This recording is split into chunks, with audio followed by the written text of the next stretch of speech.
Hi friends, welcome back to Manassu creations YouTube channel. ನೋಡಿ, ಇವತ್ತು butter fruit ಇಟ್ಕೊಂಡಿದ್ದೀನಿ.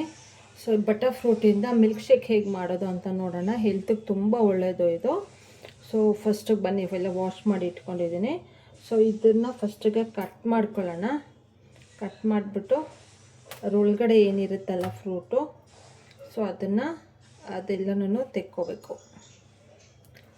So ನೋಡಿ, ಈ ಥರ ಬೀಜ ಇರುತ್ತೆ. ಸೊ ಅದನ್ನು ತೆಗೆದುಬಿಡೋಣ. ತೆಗೆದುಬಿಟ್ಟು ಫುಲ್ ಸಾಫ್ಟಾಗಿರುತ್ತೆ. ಫುಲ್ಲಾಗಿ ಹಣ್ಣಾಗಿದ್ದರೆ ಸೊ ಇದು ನೋಡಿ, ಈ ಥರ ಸಿಗುತ್ತೆ ನಿಮಗೆ ಬಟರ್ ಫ್ರೂಟು. ಹಾಗೆ ಬೇಕಾದರೂ ತಿನ್ಬೋದು. ಸೊ ಹಾಗೆ ತಿನ್ನೋದಕ್ಕಿಂತ ಒಂದು ಸ್ವಲ್ಪ ಡಿಫ್ರೆಂಟಾಗಿ, ಸ್ವಲ್ಪ ಟೇಸ್ಟಿಯಾಗಿ ಮಾಡ್ಕೊಳ್ಳೋಣ ಇದನ್ನು. ಸೊ ಬಟರ್ ಫ್ರೂಟದು ಮಿಲ್ಕ್ ಶೇಕ್ ಹೇಗೆ ಮಾಡೋದು ಅಂತ ನೋಡ್ತಾ ಇರೋದು ಈಗ. ಸೊ ಇದೆಲ್ಲ ಫಸ್ಟಿಗೆ ತೆಕ್ಕೊಬಿಡೋಣ. ಒಂದು ಬೌಲಿಗೆ ಶಿಫ್ಟ್ ಮಾಡ್ಕೊಳ್ಳಿ. ಇದನ್ನು ತೆಕ್ಕೊಂಡು ನೋಡು, ಬೆಣ್ಣೆ ಥರ ಇರುತ್ತೆ ಇದು, ಅದಕ್ಕೆ ಬಟರ್ ಫ್ರೂಟ್ ಅಂತಾರೆ. ಸೊ ಇದ್ರದ್ದು ಬೆನಿಫಿಟ್ಸ್ ಏನೇನು ಅಂತಂದರೆ, ಇದು ವೆಯ್ಟ್ ಲಾಸ್ಗೆ ತುಂಬ ಹೆಲ್ಪ್ ಆಗುತ್ತೆ, ಮತ್ತು ಸ್ಕಿನ್ನು ಮತ್ತು ಹೇರ್ಗೆ ತುಂಬ ಒಳ್ಳೆಯದು ಇದು. ಆಗಾಗ ತಿಂತಾ ಬರ್ತಿದ್ರೆ ವಾರದಲ್ಲಿ 1 ಸಲ 2 ಸಲ ಆ ಥರ. ಸೊ ಸ್ಕಿನ್ಗೆ ಮತ್ತು ಹೇರ್ಗೆ ತುಂಬ ಒಳ್ಳೆಯದು ಇದು, ಮತ್ತು ನ್ಯೂಟ್ರಿಯನ್ಸ್ ಕೂಡ ಜಾಸ್ತಿ ಇದೆ ಇದರಲ್ಲಿ. ಆಮೇಲೆ ಒಂದು ಹೇಳ್ತಾರೆ, ಡಿಪ್ರೆಷನ್ನ ಕಡಿಮೆ ಮಾಡುತ್ತಂತೆ ಇದು ಕುಡಿಯೋದ್ರಿಂದ, ತಿನ್ನೋದ್ರಿಂದ.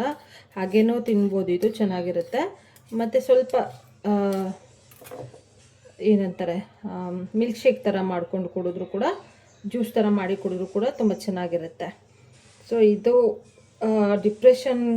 ಡಿಪ್ರೆಷನ್ನಲ್ಲಿರೋರು ತಿಂದರೆ ತುಂಬ ಒಳ್ಳೆಯದು ಇದು. ಸೊ ಒಂದು ಸಲ ಟ್ರೈ ಮಾಡಿ ನೋಡಿ. ಸೀಸನಲ್ಲಿ ಸಿಕ್ಕಿದಾಗ ಮಿಸ್ ಮಾಡ್ಕೋಬೇಡಿ. ಸೊ ಈ ಥರ ಮಾಡ್ಕೊಂಡು ತಿನ್ನಿ, ಚೆನ್ನಾಗಿರುತ್ತೆ. ಸೊ ಬನ್ನಿ ನೋಡೋಣ ಹೇಗೆ ಮಾಡೋದು ಅಂತ. ಇದೆಲ್ಲ ಈಗ ತೆಕ್ಕೊಳ್ಳಿ. ನೋಡಿ, ಎಷ್ಟು ಚಿಕ್ಕಿದೆ ಬಟರ್ ಫ್ರೂಟು. ಸೊ ಇದನ್ನ ಈಗ ಏನು ಮಾಡೋಣ ಅಂದರೆ, ಒಂದು ಮಿಕ್ಸರ್ ಜಾರ್ ತೊಗೊಳ್ಳೋಣ. ಮಿಕ್ಸರ್ ಜಾರ್ಗೆ ಇದನ್ನೆಲ್ಲ ಹಾಕ್ಬಿಟ್ಟು ನೋಡಿ, ಇದೆಲ್ಲ ಹಾಕಿ ಒಂದು ಗ್ಲಾಸ್ ಆಗೋಷ್ಟು ಹಾಲು, 1 ಗ್ಲಾಸ್ ಆಗೋಷ್ಟು ಹಾಲು ಹಾಕ್ಕೊಳ್ಳೋಣ.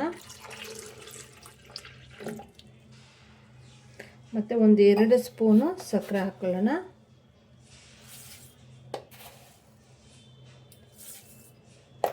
ಮತ್ತು ನಮಗೆ ಚಾಕ್ಲೇಟ್ ಫ್ಲೇವರ್ ಬೇಕು ಅಂತ ಅನಿಸಿದ್ರೆ, ಈ ಕ್ಯಾಡ್ಬರೀಸ್ ಏನಿದೆ ಅಲ್ಲ, ಸೊ ಕ್ಯಾಡ್ಬರೀಸ್ನ 1-2 ಸ್ಲೈಸ್ ಹಾಕ್ಕೊಳ್ಳೋಣ. ಸೊ ಚಾಕ್ಲೇಟ್ ಫ್ಲೇವರು ಬರುತ್ತೆ, ಸೊ ಹಾಗಾಗಿ ಚಾಕ್ಲೇಟ್ ಹಾಕ್ಕೊಂಡಿರೋದು. ಕ್ಯಾಡ್ಬರೀಸ್ ಬರುತ್ತಲ್ವಾ, ಸೊ ಅದನ್ನೇ ಕಟ್ ಮಾಡಿ 1-2 ಪೀಸ್ ಹಾಕ್ಕೊಳ್ಳಿ. ಸೊ ಅಷ್ಟೇ. ಈಗ ಇದನ್ನು ಗ್ರೈಂಡ್ ಮಾಡ್ಕೊಬರೋಣ ಬನ್ನಿ. ಸೊ ನೋಡಿ, ಈಗ ಗ್ರೈಂಡ್ ಆದಮೇಲೆ ರೆಡಿ ಆಗಿದೆ. ಸೊ ಈಗ ಒಂದು ಗ್ಲಾಸ್ಗೆ ಹಾಕ್ಕೊಂಡು ಸ್ವಲ್ಪ ಐಸ್ ಕ್ಯೂಬ್ಸ್ ಹಾಕ್ಕೊಳ್ಳೋಣ. ಐಸ್ ಕ್ಯೂಬ್ಸ್ ಹಾಕ್ಕೊಂಡು, ಸೊ ನೋಡಿ ಕಮ್ಮಿಯಾಗಿದೆ.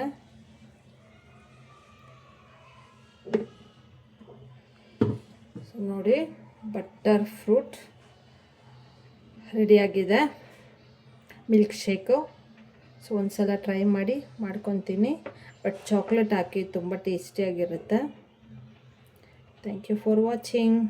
ಒಂದು ಸಲ ಟ್ರೈ ಮಾಡಿ ನೋಡಿ ಹೇಗಿತ್ತು ಅಂತ ಕಾಮೆಂಟ್ ಮಾಡಿ. ಸಬ್ಸ್ಕ್ರೈಬ್ ಮಾಡ್ಕೊಳ್ಳಿ ಮನಸ್ಸು ಕ್ರಿಯೇಷನ್ಸ್ ಯೂಟ್ಯೂಬ್ ಚಾನಲ್ನ. Thank you for watching friends.